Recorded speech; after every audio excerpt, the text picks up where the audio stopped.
जय संविधान, जय भीम, महात्मा गांधी की जय, गोडसे मुर्दाबाद।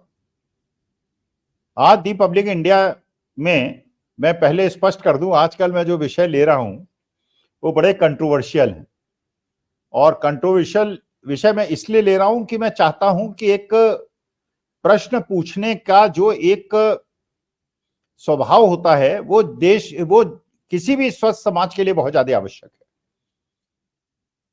जैसे मैं जब अध्यापक था, यूनिवर्सिटी में प्रोफेसर था, तो मैं अपने छात्रों से हमेशा कहता था, कोई ताकीद कर देगा अगर मेरा छात्र दर्शक या श्रोता होगा, मैं कहता था कि सबसे ज्यादा इंपॉर्टेंट क्वालिटी जो छात्र के अंदर होनी चाहिए मेरी निगाह में, वो प्रश्न पूछने की क्षमता होनी चाहिए। उसे भय भीत नहीं होना चाहिए, उसे डरना नहीं चाहिए, और इतने प्रश्न पूछने चाहिए टीचर से और शिक्षक के कि उसका दिमाग खराब हो जाए, वो परेशान हो जाए, जिसे वो पढ़ के आए। क्लास के अंदर टेकन फॉर ग्रांटेड न ले छात्रों को। और जितना ज्यादा हेल्दी डिस्कशन होगा, जितना ज्यादा प्रश्नोत्तर होगा, जितना ज्यादा छात्रों और अध्यापकों के बीच में संवाद होगा, समाज के लिए उतना हितकारी होगा और छात्र उतने ज्यादा समृद्ध बनेंगे। ये मैं हमेशा क्लास में कहा करता था। और हमारे देश की आप जानते ही हैं परंपरा भी है, शास्त्रार्थ की परंपरा थी। शास्त्रार्थ होता था, दो लोग सामने बैठ जाते थे और उसके अंदर अलग अलग विषयों पे चर्चा होती थी और चारों तरफ से भीड़ इकट्ठा हो जाती थी, लोग सुनते थे और ये बाद में सिद्ध होता था कि कौन ज्ञानी है और कौन जीता कौन हारा। श्रेष्ठता सिद्ध होती थी। ये वो जमाने की बात है, ये आज के सोशल मीडिया और व्हाट्सएप और फेसबुक तो थे नहीं, ट्विटर तो थे नहीं। तो इसी प्रकार से होता था और लोगों को, क्योंकि उन्हें शास्त्रार्थ में जाना होता था, क्योंकि उन्हें वाद विवाद में जाना होता था, तो वो बहुत ज्यादा पढ़ते थे, बहुत ज्यादा चिंतन मनन करते थे। तो ये है कि अच्छा, ये प्रश्न ये नहीं है कि आप दूसरे से प्रश्न पूछें, प्रश्न ये भी है कि आप अपने से प्रश्न पूछें। जो मेरी मान्यताएं हैं, जो मैं कर रहा हूं, मैं उसमें भी प्रश्न पूछूं। जैसे मान लीजिए न्यूटन से, जब न्यूटन ने ग्रेविटी का आविष्कार किया और क्या हुआ, वो एक सेब के पेड़ के नीचे बैठा था और एक ऊपर से सेब गिरा उसके सिर के ऊपर गिरा। तो उसने ये सोचा कि ये सेब मेरे सिर पे ही क्यों गिरा, ऊपर क्यों नहीं गया। और क्योंकि उसके दिमाग में ये प्रश्न उठा, इसने लॉ ऑफ ग्रेविटी का उसने सिद्धांत प्रतिपादित किया और उसका आविष्कार किया।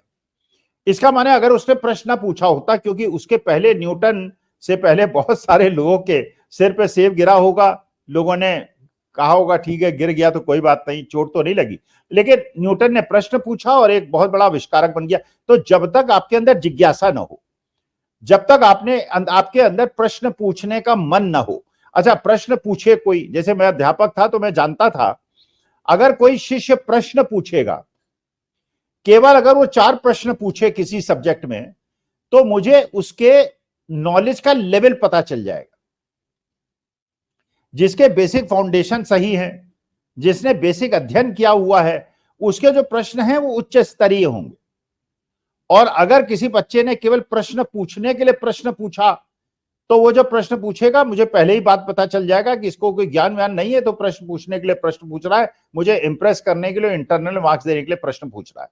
अब मैं पूछता हूं, मैं अपने से प्रश्न पूछूं कि जो मैं कर रहा हूं वो सही कर रहा हूं, और अगर मैं गलत कर रहा हूं तो मुझे इसमें प्रश्न उठाने का, चाहे मेरे अवचेतन मन में उस चीज का कितना भी प्रबल भावना हो, अपने से और अपने व्यवहार से और सब चीजों से प्रश्न पूछना मेरा कर्तव्य है। जैसे शिष्य का कर्तव्य है शिक्षक से प्रश्न पूछना, मेरा कर्तव्य है अपने से प्रश्न पूछना। चलिए,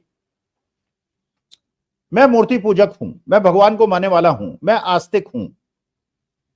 देश के अंदर बहुत सारे ऐसे लोग हैं जो नास्तिक हैं, वो भगवान को नहीं मानते। मैं भगवान को मानता हूं। मैं ये मानता हूं कि भगवान के अस्तित्व अगर है, और है, तो अगर हम उसका पूजा मनन चिंतन करते हैं, अगर हम ध्यान करते हैं, अगर हम बैठते हैं, उसका नाम लेते हैं, तो उससे क्या होता है, हमारे दिमाग का तनाव कम होता है। जब एक मुसलमान अजान पढ़ता है, या वो अपने इबादत गृह में जाता है, या एक सिख जाता है, या क्रिश्चियन जाता है, या हम हिंदू जाते हैं, तो जब हम पूजा स्थल में शांत स्थल पे बैठते हैं और ध्यान मुद्रा में बैठते हैं, तो हमारा दिमाग शांत होता है, तो इसलिए हमें अच्छा लगता है। और नास्तिक इसको नहीं मानते। लेकिन मैं ये कुछ जानना चाहता हूं, मैं कुछ प्रश्न पूछना चाहता हूं अपने से और यह भी मैं आपको आश्वासन देता हूं कि जब मैं परमेश्वर के पास जाऊंगा, जैसे हमारे सनातन धर्म में कहा जाता है कि जब आप जाएंगे तो आपका भगवान से सामना होगा, होगा कि नहीं होगा मुझे नहीं पता, ना कोई वहां गया उसने बताया कि उसका सामना हुआ, और जो नहीं गया वो बता कैसे सकता है। लेकिन है जो पुस्तिकाओं में लिखा है, जो पोथियों में लिखा है, जो किताबों में लिखा है कि भगवान से सामना होगा, तो मैं भगवान से पूछूंगा, भगवान से ये पूछूंगा मैं कि जब एक बच्चा पैदा होता है 3 साल का, 2 साल का, और अगर आप उससे 3 साल का बच्चा जो बोलना शुरू कर देता है, अगर उससे पूछो कि तुम्हारा धर्म क्या है, क्या उसे अपने धर्म के बारे में पता है? जब वो बच्चा अपनी क्लास में 5 साल का बच्चा खेलता है, तो चाहे ब्लैक बच्चा हो या व्हाइट बच्चा हो, या मोटा हो या नाटा हो, या काला हो या गोरा हो, या हिंदू हो या मुसलमान हो, दलित है वो ब्राह्मण हो, क्या उसे पता चलता है कि ये दूसरे धर्म और जाति का है, ये मेरे धर्म और जाति का? नहीं पता चलता। इसका मतलब यह है कि जिस परिवार में उसका जन्म होता है, जिस परिवार में वो रहता है, और जिस प्रकार के संस्कार उसको मिलते हैं, उसी प्रकार वो अपने को समझने लगता है। और क्योंकि दूसरे लोग उसको नहीं मानते, इसलिए उनको अपना, आज के समय में पिछले 10 साल से उनको शत्रु मानने लगता है, और ये मानने लगता है वो गंदा है, वो अच्छा नहीं है, वो मेरे विरोध में है। जबकि वास्तविकता ये है कि ये भावनाएं हम अंदर भरी जाती हैं। वास्तविकता में जो भगवान ने जो हम लोगों को जन्म दिया है, या अल्लाह ने दिया है, या किसी ने भी दिया है, जो भी इष्ट हैं उन्होंने दिया है, असली मुद्दा यह है कि हम लोग सहनशीलता से, प्यार से, सद्भाव से, समभाव से आपस में रहे। यही किसी भी सृष्टि जनक का, जैसे हम भी पिता हैं, माता पिता हैं, तो हम चाहते हैं हमारे बच्चे सही रास्ते पे चले, सृजनात्मक काम करें, उद्दंडता न करें, समाज का नुकसान न करें, एक आदर्श नागरिक बने। और यही रामायण महाभारत में सिखाया गया कि धर्म क्या है, अधर्म क्या है, उचित क्या है, अनुचित क्या है, महिलाओं का सम्मान उचित है, और जो महिलाओं का सम्मान नहीं करते उनको वो दंड के पात्र हैं। ये सारा बताया गया। अब मैं ये पूछना चाहूंगा भगवान से, जब मैं जाऊंगा, भगवान, भारतवर्ष के अंदर सारे देवी देवताओं का जन्म हुआ, भगवान का जन्म हुआ, ब्रह्मा विष्णु, ब्रह्मा जी ने सृष्टि की रचना की, विष्णु जी हमारे पालनहार हैं, और शिव जी हमारे संहारक हैं। काशी है हमारे यहाँ, बहुत सारे शिवालय हैं, बद्रीनाथ हैं, केदारनाथ हैं, द्वारकाधीश हैं, रामेश्वरम हैं। तो हम लोग एक प्रकार से भगवान के जन्म का दर्शक भी हैं, और हमारे पूर्वजों ने वो सब देखा है। और मेरा यह मानना है कि अगर भगवान आज मान लीजिए प्रकट हो जाए, मान लीजिए भगवान आज हो हमारे सामने, तो सतयुग आ जाएगा। फिर कलयुग कैसे होगा? अगर भगवान खुद आ गए, और वो जब आएंगे, तो अगर वो आएंगे, और अगर ऐसा होता होगा जैसे हमने पढ़ा है, तो जब भगवान आएंगे तो सारा अंधकार छट जाएगा, सारे पाप खत्म हो जाएंगे। जब भगवान राम आए तो उन्होंने धर्म का युद्ध किया, कृष्ण आए उन्होंने धर्म का युद्ध किया, तो अंधकार छट जाएगा, कलयुग खत्म हो जाएगा और सतयुग आ जाएगा, हमारा मानना है। तो भगवान से मैं ये जानना चाहता हूं कि पूरे विश्व के अंदर जो क्रिश्चियन देश में, देखिए फिर इसको मेरे को ट्रोल करने का प्रयास मत कीजिएगा, मैं इसलिए अपने हिंदू धर्म के बारे में बात कर रहा हूं क्योंकि मुझे केवल अपने सनातन धर्म और हिंदू धर्म के बारे में पता है। मुझे ना इस्लाम के बारे में पता है, ना सिखिज्म के बारे में पता है, ना मुझे क्रिश्चियनिटी के बारे में पता है। और मेरा कर्तव्य यह है कि जिस समाज का मैं पार्ट हूं और जिस धर्म का मैं पार्ट हूं, जो सनातन धर्म का मैं पार्ट हूं, उसमें सुधार की जो आवश्यकता है, जो कमियां मुझे लगती हैं हो, उसमें प्रश्न उठा के, क्योंकि अगर बाबा साहब भीमराव अंबेडकर ने हिंदू धर्म में जन्म लिया और ये कहा कि मैं हिंदू धर्म में पैदा जरूर हुआ हूं लेकिन मरूंगा नहीं, और उसके बाद वो बौद्ध धर्म में चले गए, ईश्वर चंद्र विद्यासागर हों या जितने भी समाज सुधारक हों, इन सबने जो कुरीतियां थी उनको दूर किया। तो मैं ये जानना चाहता हूं कि हे परमेश्वर, पहली बात तो आप ये बताइए, आपने कहा गीता के अंदर, यदा यदा ही धर्मस्य ग्लानिर्भवति भारत अभ्युत्थानम धर्मस्य तदात्मानं सृजाम्यहम्। माने आपने ये वादा किया था और हम लोग पढ़ पढ़ के आते गए कि भगवान कृष्ण ने कहा है कि जब धर्म का नाश होगा तो आप जन्म लेंगे। जिस प्रकार की घटनाएं घट रही हैं हमारे देश के अंदर, जहां आप मौजूद हैं भगवान, जहां आपके शिवालय हैं, जहां आपके मंदिर हैं, जहां आपके जन्म स्थान हैं, अयोध्या में हैं, द्वारिका में, पता नहीं मथुरा में, पूरे देश के अंदर हैं, आप इसको सहन कैसे कर रहे हैं? चलिए, जो राजनीतिक दल है सत्ता में बैठे हुए हैं, वो पैसा कमाने में लग गए होंगे, वो बेईमानी करने में लग गए होंगे, लेकिन भगवान हमें तो आशा आपसे है। तो जब आपने वादा किया था कि धर्म का जो नाश हो जाएगा और अधर्म हावी होने लगेगा, मैं जन्म लूंगा, तो आप जन्म ले क्यों नहीं रहे? या तो आपने वादा गलत किया था या वादा आप निभा नहीं रहे, और आप तो भगवान हैं तो आपको तो वादा निभाना चाहिए, आपको जन्म लेना चाहिए, अधर्म का नाश करना चाहिए। अब वेस्ट बंगाल के अंदर जैसे रेप की घटना एक डॉक्टर महिला के साथ हुई, जो कर्नाटका के अंदर प्रज्वल रेवन्ना का केस हुआ, जो उन्नाव के अंदर हुआ, जो बिजनौर के अंदर हुआ, जो लखीमपुर खीरी के अंदर हुआ, जो उत्तराखंड के अंदर हुआ, और यदा कदा आप हमेशा सुनते हैं कि हिंदुस्तान के हर कोने में कितने रेप होते हैं, कितनी महिलाओं के साथ अत्याचार होता है, कितना दलितों के साथ अत्याचार होता है, कितना आदिवासियों के साथ अत्याचार होता है, कितना गरीबों के साथ अत्याचार होता है। तो भगवान क्या ये अधर्म की पराकाष्ठा नहीं है? फिर आप जन्म क्यों नहीं ले रहे हैं? आप अपना वादा पूरा क्यों नहीं कर रहे हैं? फिर भगवान मुझे यह भी आपसे पूछना है कि वो देश, फिर देखिए, फिर ये मत कहिएगा कि स्वामी जी क्रिश्चियनिटी की बड़ाई कर रहे हैं और हिंदू, मैं हिंदू हूं तो मैं हिंदू धर्म की बुराई क्यों करूंगा। लेकिन हाँ, ये मेरे दिमाग में प्रश्न आता है, वो तो गौमांस खाते हैं, वो तो शराब पीते हैं, वो तो जिसे हम कहते हैं कि धर्म विरुद्ध है और ऐसा भगवान रुष्ट हो जाते हैं, वो सब करते हैं। लेकिन उनके यहां इतनी समृद्धि क्यों है? वहां उतनी गरीबी क्यों नहीं है? सारे विकसित राष्ट्र वो क्यों हैं जहां पे हमारे हिसाब से धर्म का अनुपालन नहीं होता? वो हंगर इंडेक्स में उनकी स्थिति इतनी बेहतर क्यों है? उनकी पर कैपिटा इनकम इतनी ज्यादा क्यों है? उनके यहां इतना ज्यादा माले न्यूट्रिशन क्यों नहीं है? उनके यहां लोग नाले के किनारे क्यों नहीं रहते हैं और झुग्गियों में क्यों नहीं रहते हैं और पीने का पानी उनके यहां उपलब्ध नहीं होता है? हमारे यहां तो हम तो नदियों को माता मानते हैं, हम तो मां गंगा को प्रणाम करते हैं और उससे अपने शुद्धिकरण की कामना करते हैं, और हम नदियों को मां मानते हैं, गंगा मां को मां मानते हैं, और हमारी नदियां सबसे ज्यादा विश्व में गंदी हैं। क्यों है? और अगर आप विदेश चले जाएं तो वहां पे आप किसी होटल में जाएंगे, कहीं टैप का पानी पिएंगे, बिल्कुल शुद्ध पानी आपको मिलेगा, और यहां पे आप गंगा का पानी पीने योग्य नहीं है, क्योंकि उसमें इतना ज्यादा सीवर का पानी और गंदा पानी मिला दिया गया है, जबकि हम मां कहते हैं, वो मां नहीं कहते हैं। ये प्रश्न पूछ रहा हूं, आलोचना नहीं कर रहा हूं। लेकिन हां, आलोचना अगर समझते हैं तो आलोचना भी कर रहा हूं। क्या हम ढोंगी हैं? क्या हम ढकोसलेबाज हैं? और अगर हमारे देश के अंदर इतनी ज्यादा गरीबी और अमीरी के बीच में फासला है, अगर विदेश का एक जो झाड़ू लगाने वाला भी होता है वो कार से आता है झाड़ू लगाने, और हमारे यहां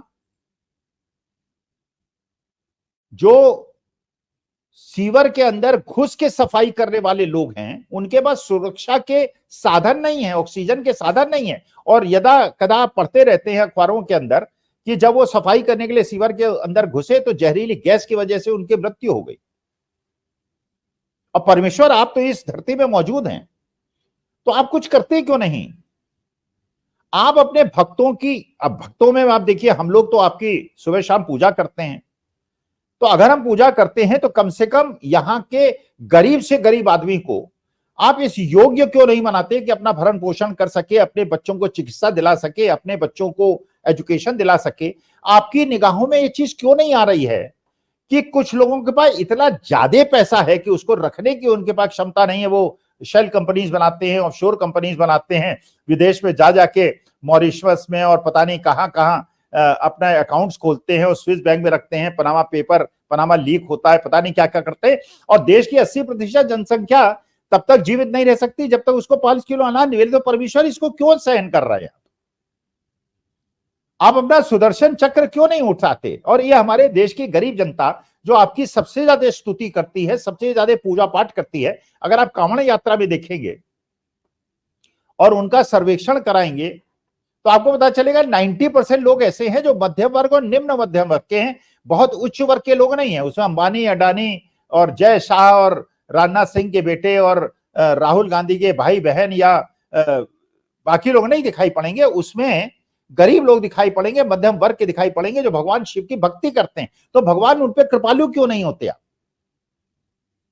और जो रात को 11-12 बजे जाके 5 स्टार होटल में क्या क्या खाते हैं, क्या क्या पीते हैं, जो हमारे धर्म के विरुद्ध है, उन पे आप इतने ज्यादा कृपालु क्यों होते हैं कि उन्हें 80,000 किलो का मशरूम खाते हैं, दिन में 5 ड्रेस बदलते हैं, 8,000 करोड़ के हवाई जहाज में घूमते हैं, 12 करोड़ की कार में घूमते हैं, 10 लाख का सूट पहनते हैं, और आपकी कोई दृष्टि उन पे नहीं पड़ती, आप उन्हें दंड नहीं देते। फिर लोग कहेंगे, जब मैं ये प्रश्न पूछूंगा, कई लोग इसमें प्रश्न पूछेंगे, वो उनका प्रारब्ध है, पूर्व जन्म के संस्कार ऐसे थे कि वो ऐसे हुए। अरे भैया, तो हम हिंदुस्तानियों के पूर्व जन्म के संस्कार खराब थे क्या?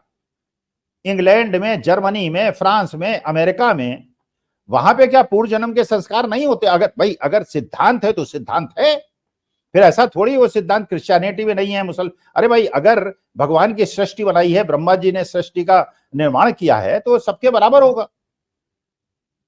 अच्छा, फिर ये बताइए कि भगवान श्री कृष्ण ने कहा गीता में कि हम सब जो हैं ये वस्त्र हैं, ये शरीर जो है वस्त्र है, और जितने लोग ये घूम रहे हैं, जितने जीव जंतु घूम रहे हैं, ये पुनर्जन्म में आए हैं। हमारे इस जन्म के हम जो काम करेंगे, अगले जन्म में वैसी योनि हमको मिलेगी, ये कहा गया है। हम इस पर विश्वास करते हैं, हम पुनर्जन्म पे भी विश्वास करते हैं, हम पुण्य और पाप में भी विश्वास करते हैं। तो भगवान, मैं आपसे यह जानना चाहता हूं, अगर हम सब वस्त्र हैं और बाकी हम ओरिजिनली वी आर ऑल आत्मा, हम केवल आत्मा हैं, अगर ये आत्मा है तो आत्मा छूत अछूत कैसे हो गई? कुछ शरीर सवर्ण हो गए, कुछ बैकवर्ड हो गए, कोई शेड्यूल कास्ट हो गए। तो जैसे मैंने शुरुआत की थी कि 3-4 साल की उम्र तक आपको अपने धर्म जाति का पता नहीं होता, उसके बाद आपके दिमाग में ठूस दिया जाता है कि आपके धर्म और जाति है, और दूसरे धर्म जाति वाले क्योंकि आप पे सहमत नहीं है, इसलिए आपसे निम्न है और आपको एक्सर्ट करना चाहिए। और इस प्रकार से समाज के अंदर जो भगवान की सृष्टि है उसके अंदर विद्वेष पैदा किया जाता है, जो भगवान नहीं चाहता। लेकिन हाँ, इतना जरूर मैं अपने परमेश्वर से, अपने प्रभु से जानना चाहूंगा कि प्रभु, जब आप देख रहे हैं कि असत्य की जीत हो रही है, धर्म की जीत हो रही है, महिलाओं का रेप हो रहा है, पूंजीपति देश की जनता को लूट रहे हैं, राजनीतिज्ञ लूट रहे हैं, तो भगवान क्यों नहीं प्रकट होते, क्यों नहीं जन्म लेते और आके हमारा उद्धार क्यों नहीं करते? सतयुग का आगमन क्यों नहीं हो रहा है अगर आप कण-कण में विराजमान हो? इस अधर्म को आप झेल कैसे रहे हो? तो जो आपने कहा था, यदा यदा ही धर्मस्य ग्लानिर्भवति अभ्युत्थानम धर्मस्य तदात्मानं स्वराज्यम, कृपा करके जो आपने वादा किया था हम लोगों से, वो जन्म लीजिए और हमें उद्धार कीजिए, वरना मैं ये प्रश्न जरूर जब ऊपर आऊंगा तो आपसे पूछूंगा, और इसके माध्यम से मैं अपने जो दर्शक और श्रोता है उनसे भी जानना चाहूंगा कि वो क्या ये नहीं जानना चाहेंगे कि हमारा देश जो कहता है कि हम बहुत ज्यादा सात्विक हों, जिनकी नदियां सबसे ज्यादा विश्व के अंदर गंदी हैं, जिनके यहाँ इतनी ज्यादा गरीबी है, इतना ज्यादा मेल न्यूट्रिशन है कि अगर किसी का बीवी या उसका बाप मर जाता है तो साइकिल पे लाद के उसको ले जाता है। जब कोविड का समय आया था, पूरे विश्व में वो दृश्य नहीं दिखाई पड़े थे। हमारे देश में, जो धर्मभीरू देश है, लोगों को 1500 किलोमीटर अपने बाप को साइकिल पे बैठा के ले जाते हुए हमने देखा है। माओ को अपने बच्चों को अटैची पे रगड़ते हुए देखा है। हमने लोगों को कोविड में ऑक्सीजन की कमी से तड़प के मरते हुए देखा है। तो भगवान, हम देख रहे थे, हम तो चलिए मानव हैं, हमारी तो मजबूरी है, आप तो परमेश्वर हैं। तो इसलिए मेरी आपसे प्रार्थना है कि हमारा जो आपके प्रति विश्वास है उसे कम मत होने दीजिए। जो आपने वादा किया था, जन्म लीजिए, प्रकट होइए, सतयुग को लाइए, गरीब अमीर के बीच का भेद खत्म कीजिए, छूत अछूत के बीच का भेद खत्म कीजिए। और ये एक उदाहरण पूरे विश्व में होना चाहिए कि हिंदू धर्म और हिंदुस्तान ऐसा है जो केवल पाखंड नहीं करता, जो ढोंग नहीं करता और वास्तविकता में धार्मिक है और सभी आत्माओं का एक प्रकार से सम्मान करता है और जाति और धर्म के आधार पर विद्वेष नहीं करता, क्योंकि हम सब आत्मा हैं और ये सब हमारे शरीर हैं। इसलिए भगवान श्री कृष्ण के अनुसार भेद करने का अधिकार हमको है ही नहीं। जय संविधान, जय भीम, महात्मा गांधी की जय।